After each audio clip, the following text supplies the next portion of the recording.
So yun nga ma'am, no, ipapaliwanag ko naman sa iyo ma'am, ano yung ibig sabihin ng neutral. Kasi marami po sa mga bagong student is nalilito pa about sa neutral, no?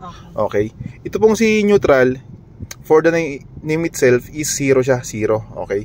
Yung si neutral po ma'am, kahit magas po kayo na magas, hindi pa rin po under yung kotse nyo kasi nga naka-neutral po, naka-neutral siya. Pero si neutral po ma'am, under po yan once na naka-downhill or uphill yung position nyo, yung pwesto nyo ma'am, no? Kung flat surface naman is hindi po siya under. Kumbaga, go with the flow lang po siya, yung neutral, okay?